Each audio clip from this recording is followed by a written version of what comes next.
In the late 19th century, Bayer entered the age of miracle cures with confidence and ambition.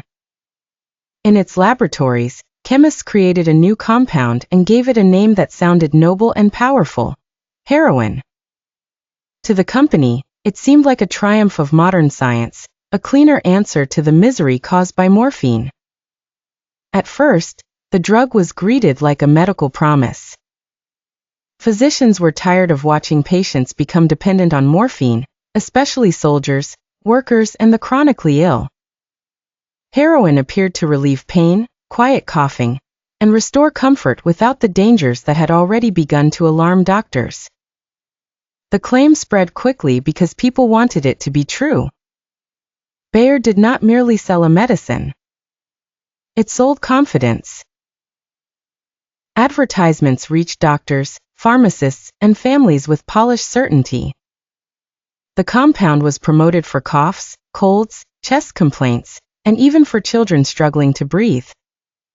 Brochures described it as gentle and reliable. Warnings were minimal or absent. In an era before modern regulation, authority and repetition were enough to build trust. A doctor in a provincial clinic might receive a sample and a persuasive letter. A pharmacist might see the same promise printed in clean, elegant type. A mother, exhausted by a child's fever and persistent cough, would hear that the syrup was safe and effective. One by one, ordinary decisions became part of a larger illusion. For a brief time, the illusion held.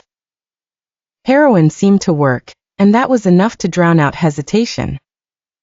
But science does not obey slogans, and bodies do not forget chemistry.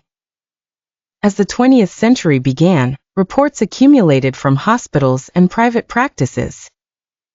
Patients who took heroin did not escape addiction. Many became dependent even faster than before. The very drug meant to solve the morphine problem was creating a new one. The turning point arrived slowly, then all at once.